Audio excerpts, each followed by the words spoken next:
এই মুহূর্তে নজর রাখতে হচ্ছে এক অন্য খবরের দিকে, কারণ এনআরসি আতঙ্কে আত্মহনন। ডায়েরিতে লিখলেন, এনআরসি আমার মৃত্যুর জন্য দায়ী। জাতীয় নাগরিক পঞ্জির আতঙ্ক ফের একবার মর্মান্তিক ঘটনার জন্ম দিল আগরপাড়ায়। মহাজাতি নগরের বাসিন্দা 57 বছর বয়সী প্রদীপ কর নিজের বাড়িতে গলায় দড়ি দিয়ে আত্মহত্যা করেছেন বলে খবর। এই ঘটনায় এলাকায় ব্যাপক চাঞ্চল্য ছড়িয়ে পড়েছে। তার মৃতদেহের পাশ থেকে একটি ডায়েরি উদ্ধার হয়েছে। সেখানে স্পষ্টভাবে লেখা রয়েছে, এনআরসি আমার মৃত্যুর জন্য দায়ী। স্থানীয় সূত্রে জানা গিয়েছে, গতকাল রাতে নিজের ঘরে আত্মঘাতী হন প্রদীপ কর। অনেক ডাকাডাকির পরেও ঘরের দরজা না খোলায় সন্দেহ হয় প্রতিবেশীদের। এরপর তারাই ঘরে ঢুকে তাকে ঝুলন্ত অবস্থায় দেখতে পান। দ্রুত খবর দেওয়া হয় খড়দহ থানায়। ঘটনাস্থলে এসে পুলিশ মৃতদেহ উদ্ধারের পাশাপাশি একটি ডায়েরি খুঁজে পায়। পুলিশ সূত্রে জানা গিয়েছে, ওই ডায়েরিটি এনআরসি সংক্রান্ত নানান বিষয় নিয়ে লেখা ছিল এবং একেবারে নিচে প্রদীপ করের হাতের লেখা একটি বাক্য পাওয়া যায়, এনআরসি আমার মৃত্যুর জন্য দায়ী। আগরপাড়া মহাজাতি নগরের প্রদীপ করের আত্মহননের ঘটনায় গোটা এলাকায় শোকের ছায়া নেমে এসেছে। প্রতিবেশীরা জানিয়েছেন, এনআরসি নিয়ে গভীর উদ্বেগে ছিলেন প্রদীপ বাবু। আশঙ্কা করা হচ্ছে সেই আতঙ্ক থেকেই তিনি এমন চরম সিদ্ধান্ত নিয়েছেন। মৃতদেহ উদ্ধার করে ময়না তদন্তের জন্য পাঠিয়েছে খড়দহ থানার পুলিশ। এই অস্বাভাবিক মৃত্যুর ঘটনায় একটি মামলা রুজু করে তদন্ত শুরু হয়েছে। ডায়েরির লেখা এবং ঘটনার পারিপার্শ্বিকতা খতিয়ে দেখছে পুলিশ। তবে একটি সুইসাইড নোটে এনআরসি কে দায়ী করার ফলে এই ঘটনাকে ঘিরে ইতিমধ্যেই রাজনৈতিক মহলেও তীব্র চাপানোতর শুরু হয়েছে। এরকম গলায় দড়ি দিয়েছে প্রদীপটা, সঙ্গে সঙ্গে থানায় ফোন করি, বারণ করি দরজা ভাঙতে। থানা চলে আসি, থানার লোকও আসেন, এসে দরজা ভেঙে দেখা যায় গলায় দড়ি দিয়ে ঝুলছেন। এবার নর্মালি যা অফিসিয়াল কাজকর্ম ওরা তদন্ত শুরু করে, আশেপাশে কাগজপত্র দেখতে দেখতে একটা দেখে যে খাতা উল্টানো রয়েছে। সেই খাতার কাগজগুলো দেখে বিভিন্ন রকমভাবে এনআরসি সম্পর্কে লেখা থেকে একটা জায়গায় নিচের দিকে বড় করে লেখা, এনআরসি আমার মৃত্যুর জন্য দায়ী। একটু জড়ানো হাতের লেখা কিন্তু বোঝা যাচ্ছে। ব্যাপারটা আমি ওই মুহূর্তে ছবি তুলিনি, কারণ এটা নিয়ে মৃত্যু নিয়ে আমি পলিটিক্স করতে চাইনি। কিন্তু এই প্যানিকটা ওনাকে মেরে দিল। কারণ উনি আমার সাথে আলোচনাও করতে পারতেন, তাহলে আমি বলতে পারতাম। এটা দুর্ভাগ্য আমার ওয়ার্ডে, আমার ওয়াইফের থাকা কাউন্সিলর, আমাদের ওয়ার্ডে এরকম ঘটলো। আমাদের সজাগ থাকতে হবে এই নিয়ে, যা যা কাজ করার বা যেভাবে প্রচার করার আমরা করবো। তবে মানুষ একা ছিলেন, অবিবাহিত ছিলেন, সবার সাথে বহু বছর, মানে প্রায় 50 বছর তো বটেই। এবং 2002 সালে লিস্টে নাম আছে, ওনার আধার কার্ডও পুরনো, সবাই এখানে অনেকের চেয়ে আগে উনি বাস করতেন। ওনার এইসব নিয়ে টেনশন, প্যানিক, কোনোভাবে প্যানিক ওনার মাথায় ঢুকেছে। এবং সন্ধ্যেবেলার থেকে 9:30 10টা থেকে উনি বারবার জিজ্ঞেস করছে এসআইআরটা কি, এতে কী হবে। ওনার বাড়ির লোক ওই জন্য ওনাকে সান্ত্বনা দেওয়ার জন্য বিভিন্ন লোককে জিজ্ঞেস করছিল, এরকম শোনা গেছে। আমার সাথে দেখাও হয়েছে কাজ থেকে ফেরার সময়। যদি তখনও জিজ্ঞাসা করতো যে আমাদের খুব সিম্পল কয়েকটা ডকুমেন্ট হলে হয়ে যেত যদি বাসিন্দা হয়। যাই হোক, দুর্ভাগ্য আমাদের রয়েছে। প্রদীপ করের পরিবার, ভাগ্নি, এরা সব রয়েছেন এখানে। প্রদীপ কর নিজে অবিবাহিত ছিলেন, 57 বছর বয়সের একজন মানুষ, যিনি পশ্চিম বাংলার অর্থাৎ আমাদের এই বাংলারই বাসিন্দা ছিলেন দীর্ঘদিন ধরে। যে ফ্ল্যাটে তিনি আজকে আত্মহত্যা করেছেন, সেই ফ্ল্যাটটি কয়েক মাস আগে তিনি কিনেছেন এবং নতুন ভাবে এখানে এসেছিলেন।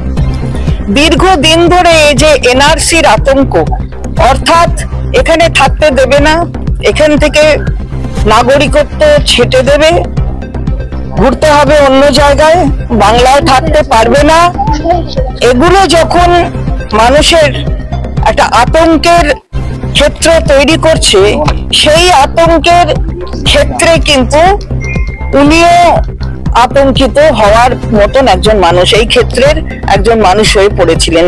দিন রাত্রি খালি আমি শুনলাম পরিবারের লোকের কাছ থেকে যে ওনার দাদু কজন ভাই ছিলেন, দাদুরা দাদুর ভাইদের কারা কারা কারা ছিল, অর্থাৎ এই যে পারিবারিক যে কারা কারা ছিলেন, কোথা থেকে এসছেন, কোথায় কতদিন ছিলেন, কোথায় কখন পলাশিতে ছিলেন, কখন অন্য জায়গায় ছিলেন, সবই এইগুলো সারাদিন ধরে ভাবতেন এবং এটা বেশ কিছুদিন ধরে চলছিল।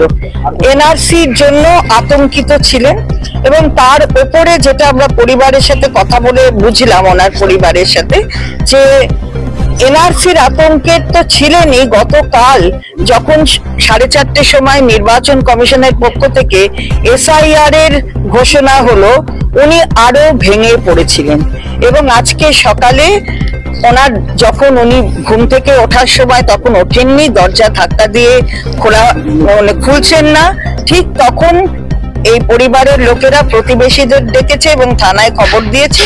থানার থেকে লোক এসেছে এবং তারপরে দেখা যায় দরজা ভেঙে তিনি মৃত অবস্থায় ঝুলছেন, অর্থাৎ ঝুলছেন। তারপরে হাসপাতালে নিয়ে যায়, বলরাম হাসপাতালে, এবং সেখানে তাকে মৃত বলে ঘোষণা করা হয়। যেটা আমরা শুনলাম পরিবারের কাছ থেকে যে একটা সুইসাইডাল নোট ছিল এবং সেই সুইসাইডাল নোটে তিনি পরিষ্কার করে লিখেছেন যে এনআরসি মৃত্যুর জন্য দায়ী। তো আমার মৃত্যুর জন্য এনআরসি দায়ী, এটা উনি লিখে গেছেন। আমরা এটাই বলতে চাই, যেটা মাননীয় মুখ্যমন্ত্রী আমাদের, তিনিও সোশ্যাল মিডিয়ায় বলেছেন যে এই একটা 57 বছর বয়সী একজন মানুষ শুধুমাত্র আতঙ্কে তাকে নিজের প্রাণ দিতে হলো। এমন আতঙ্ক ছড়াবে কেন? এমন আতঙ্ক মানুষকে মৃত্যুর দিকে ঠেলে দেবে, এই আতঙ্কে মানুষ পড়বে কেন?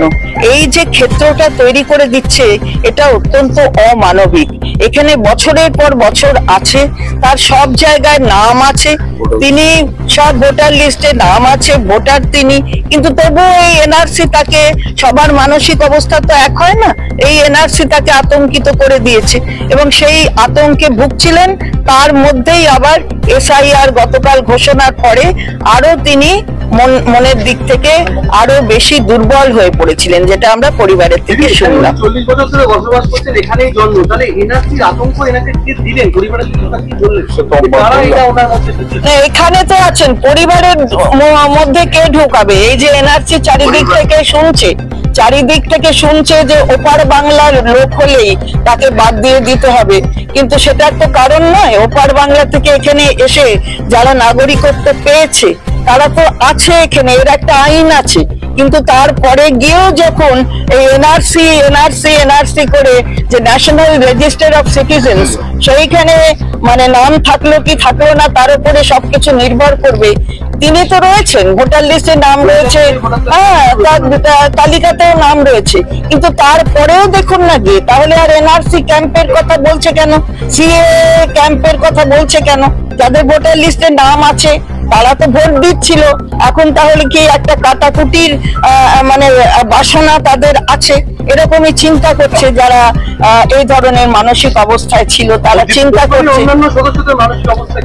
তারাও তো এটাই ভেঙে পড়ে, তারাও তো অত্যন্ত এই তো পরিবারের রয়েছে, তারা তাদের পরিবারের একজন চলে গেছে, তো ভেঙে পড়বে না? তারা নিজেরা, হ্যাঁ নিশ্চয়ই, অবশ্যই আমরা সঙ্গে আছি এবং মাননীয় মুখ্যমন্ত্রী নিজেও আজকে সোশ্যাল মিডিয়াও বলেছেন যে আমরা কখনো এই ধরনের কাজ করতে দেব না, এনআরসির নামে এখান থেকে অন্য জায়গায় পাঠিয়ে দেবে, এটা আমরা করতে দেব না এবং আমরা এই লড়াইটা চালাবো এবং কোনো অন্যায়ের প্রতিবাদ করা থেকে আমরা বিরত থাকবো না এবং আমাদের এই লড়াইয়ের ফলে যেটা হবে সত্যই এখানে প্রতিষ্ঠিত হবে।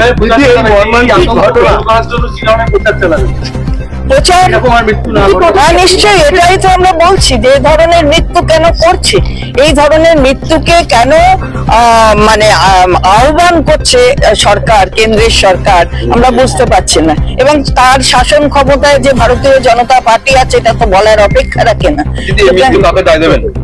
অবশ্যই যারা এইসব এনআরসি নিয়ে যারা এইগুলো ছড়াচ্ছে, রটাচ্ছে, তোমাকে বাদ দিয়ে দেবো, কারা তুমিও জানো, আমিও বললাম, বলছি তো যে যারা কেন্দ্রের শাসন ক্ষমতায় আছে সিএ কারা করছে, কারা বলছে, তারা এনআরসির কথা বলছে, সেটা তো কেন্দ্রীয় সরকার বলছে। ফলে তাদের যে এই ধরনের অপপ্রচার এবং বলা, এখনো তো বলছে নানা জায়গায় যে ক্যাম্প করবে, সিএ ক্যাম্প করবে, এনআরসি ক্যাম্প করবে। তো কিরম করে এনআরসি ক্যাম্প করে? একজনে যাকে বুঝিয়ে আসছে সার থেকে বাদ দিলেও তার এনআরসি ও সার্টিফিকেট দিয়ে দেবে, এনআরসি তে থাকবে। সার থেকে বাদ দিলে আমার প্রশ্ন হচ্ছে যে তাহলে নির্বাচন কমিশন তাকে ভোটার লিস্ট থেকে বাদ দিতে তখনই পারে যখন সে নাগরিক নয়। তাহলে বাদ দেবার পরে তারপরে আবার ন্যাশনাল রেজিস্টার অফ সিটিজেন্স এ ঢোকে কি করে? তাহলে সে আবার সিটিজেন হয়ে গেল? যে ওরা কুচকুচ করে বাদ দেবে আবার ওরা খটখট করে ঢুকিয়ে দেবে, এসব চলে না।